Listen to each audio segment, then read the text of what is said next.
Welcome to Fatal Fortunes, a show where we talk about people, places, and misfortunate events.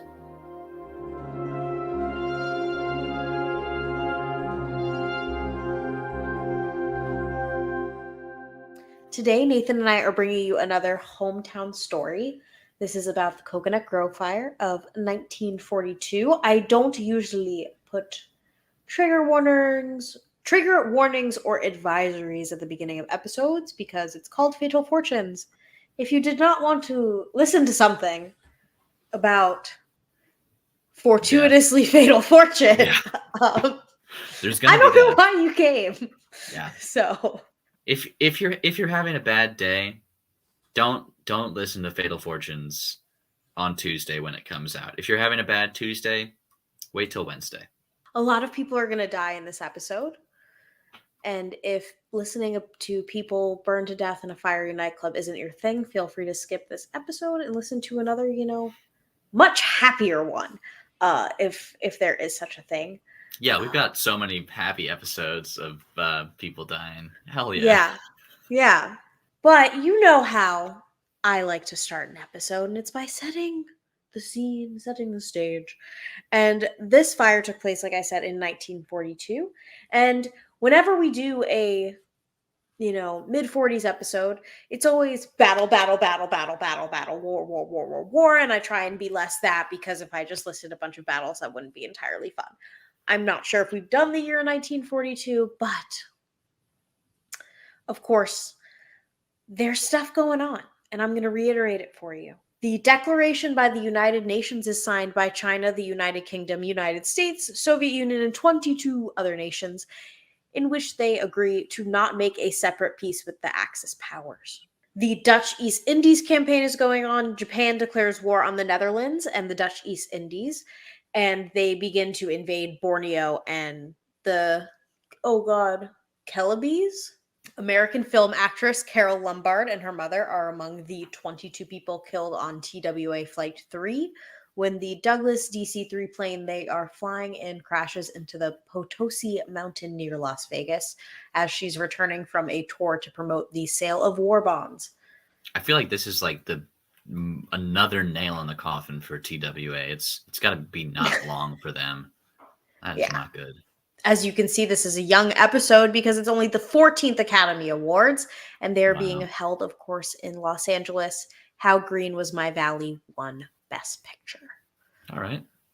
Princess Elizabeth registered for service in the UK. I wrote this, y'all, on August 5th. When the Queen was still here. Damn. Big episode. Okay. Big Queen episode coming for those watching. DDT is first used as a pesticide. Oh, no. Yeah. The Times Square ball in Times Square is not dropped for the first time. Instead, there's a moment of silence at midnight, followed by the sound of bells playing from sound trucks at the base of One Times Square. Why did they do that? The year was so somber. Oh, my God. Fuck dropping the ball.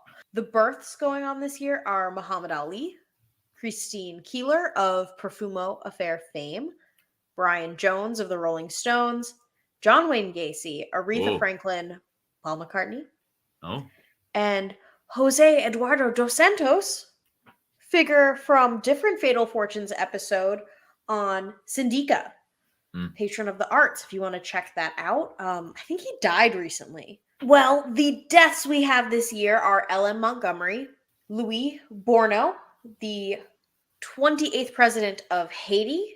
Well, a bunch of people don't make it that year, obviously. But of course, none of those people are who we came to talk about today. We came to talk about the Cocoanut Grove fire of 1942, the second largest nightclub fire ever after the Iroquois fire at a theater in Chicago. So not a good day for Boston, not a good day for Beantown, and you will soon see why. This episode is going to be a mouthful. So let's talk about the club's background. The club was first opened during Prohibition in 1927 at 17 Piedmont Street in the Bay Village neighborhood of Boston. Fun fact, Bay Village is the smallest officially recognized neighborhood in Boston. So it first operated as a speakeasy because, of course, prohibition, no booze. And the two original owners were Mickey Alpert and Jacques Renard, and they had mafia connections. How else are you getting the booze? How else we get the booze? And it became known as a gangland hotspot. But by the time of the fire, neither Alpert nor Renard were owners, but Alpert was actually leading the house band on the night of the fire. Another owner of the club was Charles, aka King Solomon, aka also Boston Charlie. He owned the club from 1931 until his death when he was shot and killed at his other bar, the Cotton Club in Roxbury, my neighborhood, the neighborhood I'm from, in 1933. When he was killed, ownership of the club passed to his lawyer, Barney Wolanski, who was connected to the mob, and Boston Mayor Maurice J. Tobin. So the building was originally a garage/warehouse combo type thing made of brick and concrete that was then converted into dining rooms, bars, and lounges. A new lounge called the Broadway Lounge was opened in the building next door the week before the fire happened. The interior was tropical themed, and the roof could be pulled back so patrons could dance under the stars in the summertime. Wow. Yeah, that sounds fun. I feel like there's no bars Yeah. like that. I've never been Unless to you're on a something with a rooftop. huge, big glass glass ceiling or anything that can get taken away. That's sweet. The Melody Lounge was in the basement, and the caricature bar was reserved for celebrities. The decoration did not set fire when they came into contact with matches and cigarettes. So someone had tried to prevent such a thing. Especially because remember, this was a time where you could smoke inside. Yeah, true. Ye I feel old like good old days. everything was just so much more flammable back then, too. True. Learn about film just catching a whole building up. The decorative cloths were covered in ammonium sulfate to prevent them from catching fire, but there's no evidence that this was ever maintained. Because of the wartime rationing, the air conditioners were powered with flammable methyl chloride because Freon was in low supply. At the Coconut Grove, and by the way, coconut is spelled with an A, cacao, the busboys, they were underpaid teenagers, and the waiters doubled as bouncers. The owner locked exits and hid others, even going so far as to brick up an emergency exit to prevent customers from leaving without paying. On the night of the fire, Wolanski was recovering from a heart attack at Mass General Hospital, ironically, where a bunch of people who were victims of this fire would be taken that same evening. On November 28th, 1942, the Holy Cross football team beat Boston College at Fenway Park, so BC canceled their after party at the Coconut Grove that evening. Mayor of Boston, Maurice Tobin, was supposed to be in attendance because he went to BC and was a fan. In came the Holy Cross fans in their place. If you've never been to Boston, it is so cold in December. It's going to be hard. It's a tough night. When you walk outside on the street, you'll probably slip, fall, and bust your bum. Drag queen Arthur Blake was headlining the night, and more than 1,000 people were inside the venue, which was only allowed to hold a maximum of 460 people. Red flag the room is number full, one. and then everyone's on top of each other. Yeah. Plus, it's underground, part of it. Plus, there are no exits. Yes, plus there are no exits at all. Methyl The chloride. fire ended up breaking out at around 10:15 p.m. in the Melody Lounge. Goody Goodell was on the revolving stage playing piano and singing. The coconut sconces had low-powered light bulbs in them, and a young man unscrewed one of the bulbs so that he could kiss his date in the dark. Stanley Tomaszewski was a teenage busboy, and he was told to re-screw the light bulb back in. He got on a chair, but he couldn't see the socket itself, so he ended up lighting a match, tightening the light, and then putting out the match immediately. Right after this, witnesses saw flames break out. The official report cleared Stanley of blame, and the origin of the fire is officially unknown. One witness stated that he was initially unconcerned about the fire because as a regular, he had seen the palm tree decorations catch fire many times before, but it was always quickly snuffed out. Okay. I know I go to bars that have rats. I've seen them, and I've actively continued to go. We've been there together. Yeah. I've Fire? never been to a bar that has No. caught fire and then continued to go there. I've never been to a bar that's caught fire. Actually, that's a lie. I was at a bar. A bunch of teenagers pulled the fire alarm. Oh, okay. But was there a fire? Unclear. Okay. Then yeah, We think they were just skipping their bill. Yeah, I've never been in a place where there's a fire that happened. And if there was, I don't think I'd go back. No. First, waiters attempted to put out the fire and it spread throughout the palm tree decorations. Finally, they attempted to pull down the decorations, which brought down a plywood panel that allowed the space in the false ceiling to catch. People began to be showered with sparks and burning fabric. People began running up the only exit from the basement, the narrow stairway they came through, the flames chasing them. At the top of the stairs, the flames burst through into the main lounge. There was an emergency exit at the top of the stairs, but it had been double bolted shut. The flames traveled faster than people could move, and some died still in their seats, drinks in hand. Within 5 minutes, the flames and smoke had filled the entire club. Employees ended up faring a lot better in survival due to their familiarity with the winding complex. So remember, it's a warehouse that we've made into restaurants and bars and then added a bunch of stuff to. Someone on the staff was able to open a double door opposite the entryway to the main dining room, and this would become the only path of escape from the public areas. Only one of the exits was functioning. The rest were either false or in non-public areas. Many people headed for the main entrance, which was a single revolving door. Bodies piled up on both sides of the door until it was jammed and it broke. The fire went toward the cold night air and killed whoever was left alive at the bottom of the pile. By now, the lights are totally out. It is now illegal to have only one revolving door as a main entrance, which is why you see so many revolving doors next to regular doors. Now, revolving doors also have to have a mechanism which allows the doors to fold in on themselves in the event of an emergency. Side doors had been bolted up to prevent people from leaving without paying, like I'd mentioned, and 5 people ended up surviving by hiding in a walk-in refrigerator, and 3 more by hiding in an ice box. And ice boxes were not big. Yeah, that's like contortion work there. So to fit 3 people, Jeez.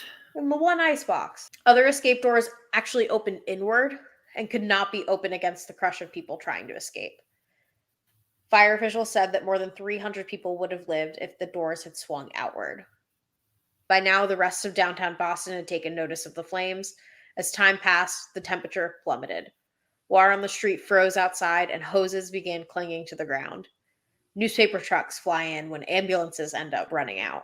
Firefighters said that the shock of breathing in the hot air from the fire, then the cold air from the street, led people to just drop like stones. The fire in the Broadway lounge was the worst. It took a few minutes for the fire to reach there, but when it did, the gas and the hot temperatures turned people to cinders. Firefighters kept attempting to enter the building, but they were continuously driven back by the heat. They eventually entered through the space where the revolving door had been, over a 6-foot stack of people. An officer on the scene recalled that as rescuers lifted bodies out of the club, arms and legs came off in their hands. Everyone living or dead was loaded into an ambulance, and at the hospital, they determined who would receive treatment and who would go to the morgue. This was one of the first times, actually, they used triaging. Mobs descended on the club looking for their family and friends, with city officials creating a human chain to allow the firefighters to continue their work. Grossly, bodies of victims were looted for their valuables as they lay dead or dying in the street. The fire started and ended in about 30 minutes, and over the next year, it would claim the lives of 492 people in total, making it the second worst venue fire in American history. The burned out shell of what remained was finally demolished 3 years later in September 1945. At least, during a time of war austerity, we still put the resources toward tearing down such a, horrible relic. Because imagine living in the neighborhood and every day you have to walk past that and be reminded. Yeah. And that's right by Emerson. The Boston Fire Department had inspected the building 10 days before the fire and had declared it safe. Apparently, the club had been operating with no occupancy permits, no food permits, and no liquor licenses for many years. 16-year-olds like Stanley were not legally authorized to work there. The newly opened Broadway lounge had been constructed without building permits by unlicensed contractors. Look at all this stuff you used to be able to get away with in the city of Boston. The Boston Herald ran a cover story the next day reading, "Busboy fixing light with match set fire." For the next few months, Stanley had to live in a hotel under guard for his safety. Even though Stanley was cleared of all charges, he lived the rest of his life as a pariah. He went on to attend Boston College and work in the federal government. In his later years, he spent time visiting the graves of those who had died and prayed for them every day. He told the press later, "I've suffered enough. Spit on, called every name in the book, and threatened. Phone calls in the middle of the night. It hasn't been easy. I don't have a sense of guilt because it wasn't my fault. If I felt guilt, I wouldn't be talking to you. My name would not be on the doorbell and in the telephone book. I never backed away."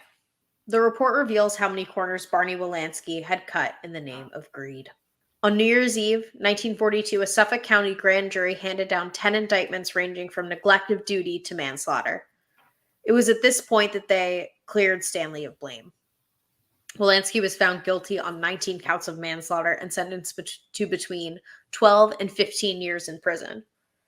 3 years into his sentence, he was diagnosed with lung cancer, and Maurice Tobin, now governor of Massachusetts, pardoned his friend. He was defiant till the end, saying, "If you were wrongfully convicted, framed, you'd feel you had a perfect right to be free.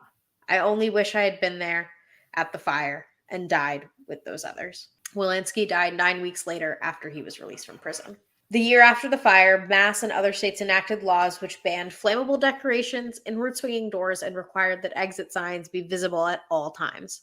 They also barred emergency exits from being chained or bolted shut in such a way that would prevent escape during emergencies. Violation of these laws carries heavy fines or even complete business shutdown. But yeah, it's horrible that it takes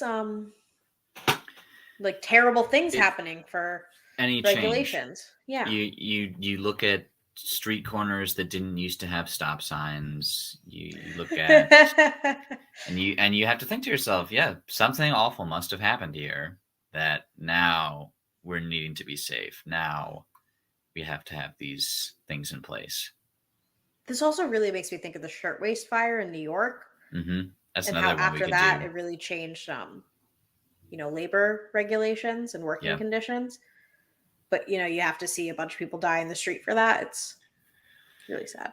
So let's talk about the victims. I said that I wanted to be more thoughtful, so here I am attempting such a thing.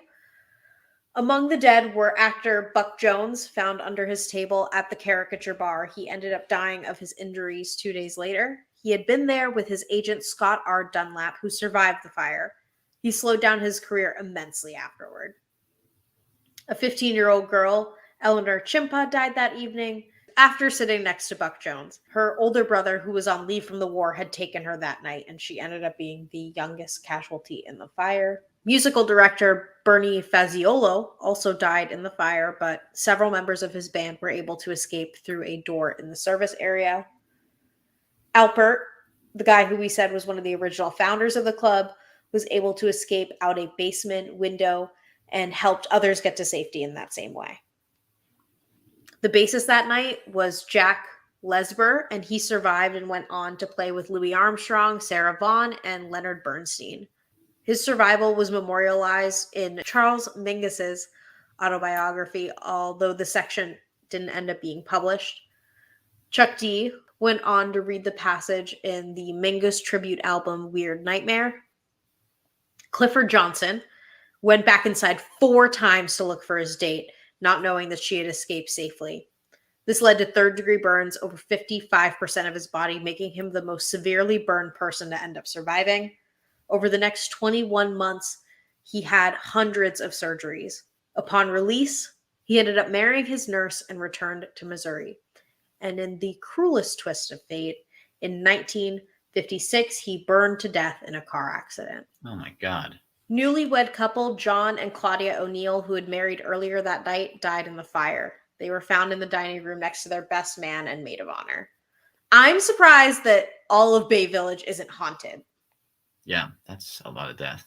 Harry, James, John, and Wilfred Fitzgerald, 4 brothers, all died in the fire alongside their dates. Their mother had been a widow, and she lost her entire remaining family that night. These are just some of the stories of those who died or survived that November night at the Cocoanut Grove. There were also a bunch of medical breakthroughs made from this fire.